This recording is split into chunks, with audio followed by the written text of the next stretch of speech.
We won. Mr. Stark. We won, Mr. Stark. What's up, psychedelic investors? My name's James, and you're watching The Psychedelic Investor, your #1 news source for psychedelic stocks.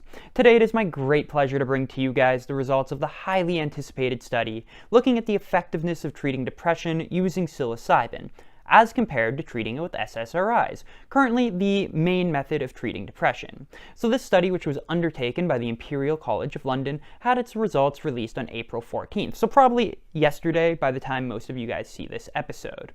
And in this study, there was 59 patients, 30 of whom had 2 different doses of psilocybin separated by 3 weeks, and 29 of whom took SSRIs daily.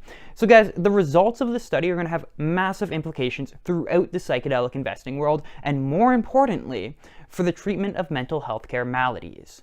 And just to give you guys a little bit of a spoiler alert, the results were pretty goddamn fantastic. So if you guys enjoy this episode, make sure that you invest in the channel with your like and subscribe. Over time, you'll see your investment grow as we continue to bring you the information that you need to know before investing in the psychedelic medicines field. Enjoy the episode.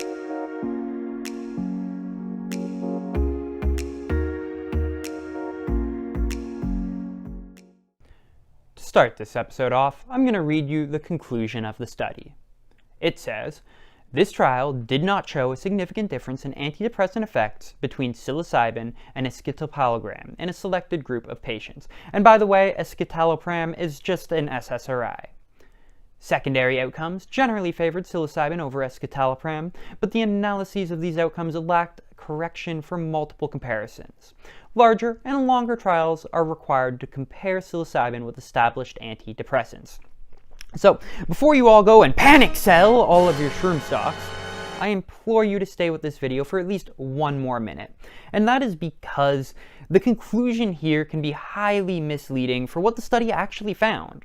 So, I'll give you an example. A primary finding of this study found that, quote, Quids SR16 response occurred in 70% of the patients in the psilocybin group and in 48% of those in the escitalopram group, for a between-group difference of 22 percentage points. So, to translate this into English from you, from the scientific jargon here, what it is saying is that using a method of measuring depression levels, and that is the Quids SR16 scale, 70% of patients that were in the psilocybin group saw a greater than a 50% reduction in their depressive symptoms, and that compared to only 48% of people that were in the SSRI group. And this is frankly astounding. And I will get to the reasons why these results seem so positive, and yet the conclusion of the study, the conclusion of the paper, reads disappointing in a moment. But first, I'm just going to go through and tell you about all the good news that's in this study, and then we'll circle back to that towards the end. So, more good news. Using this same measuring scale, the researchers found that 57% of people in the psilocybin group were defined as being in remission after 6 weeks, as compared to only 28% of people taking SSRIs. So, to repeat myself a little bit here, they found that 57% of people that took psilocybin after 6 weeks no longer were showing depressive symptoms. They were in remission. This is gangbuster results. Fantastic, fabulous. Psilocybin-assisted psychotherapy appears to be much more effective than the standard treatments for treating depression. And it keeps going. It keeps getting better. Using a different scale for measuring depressive symptoms, perhaps a more stringent scale, called the HAM-D, 50% of the psilocybin group were in remission after 6 weeks, as compared to just 10% of people in the SSRI group. In fact, the study had 16 secondary outcomes, including suicidal ideation and a handful of different scales that measured depression. And psilocybin treatment was more effective on every single one of them, as compared to the SSRI group. To recap, the people that were in the psilocybin group were less likely to think about committing suicide, and in a variety of different measurements, they were found to be less depressive or have less depressive symptoms than those in the SSRI group.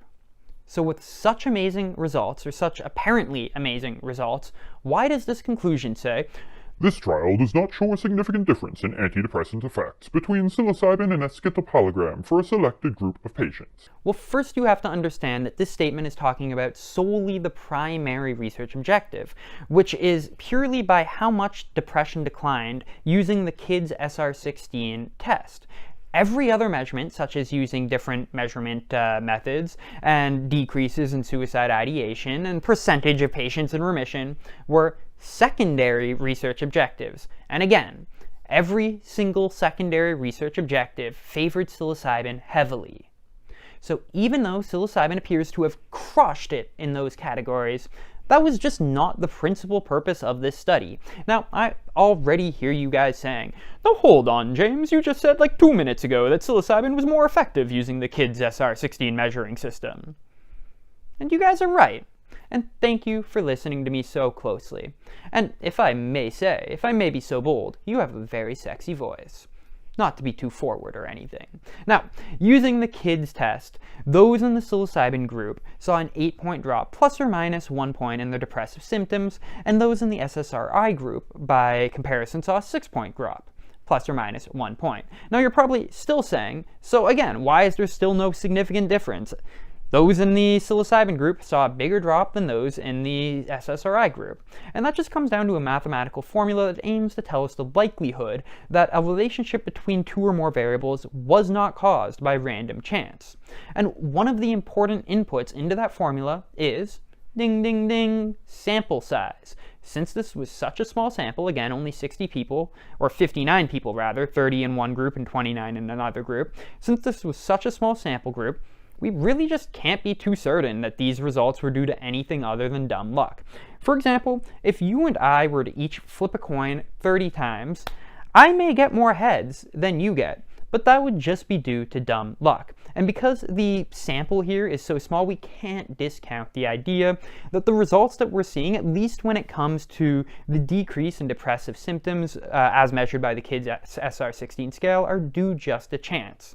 So you can say, perhaps, that the scientists, through using an institutionalized statistics significance tool, are just being conservative in their language. And you know what? They should be. They're just following the proper protocol. I, on the other hand, do not need to be conservative. These are fantastic results. First, because of all the secondary measurements, like the number of patients going into remission and the decrease in suicidal ideation, are significant, both in the scientific sense and in the real-world sense.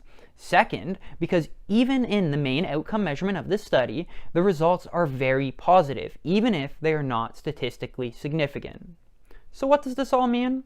Well, first and foremost, the study needs to be repeated on a much larger scale, with thousands of people. If they get the same results with thousands of people, as opposed to just 60 people or 59 people, there will be no doubts whether or not this was due just to chance. The authors also highlighted that there needs to be a more diverse population tested, so we would hope that that would also happen in a larger sample size. Because this study was so small, we must be conservative when extrapolating results and investing based on that. But having said that, we won, Mr. Stark! Okay, so this is fantastic for the industry, and it should have positive effects for the sector as a whole, and specifically for companies that are working on treating depression with psilocybin, like Compass Pathways. Now, to be clear, I'm not saying that the stock price is necessarily going to shoot up today or the next day, because in the short term, the market is stupid. And it often just doesn't react to what matters, especially when the implications of it won't be felt for years to come. But for long-term investors in the sector, we have just been given some very bullish news. Again, it has to be repeated, with a much larger sample size, but I see no reason not to be hyped about this. I'll leave you with a couple quotes from the lead author of this paper, a guy named Robin Carhart Harris. He says, "It's hard to avoid looking at the values themselves and thinking, hold on, psilocybin had twice as many people in remission than escitalopram.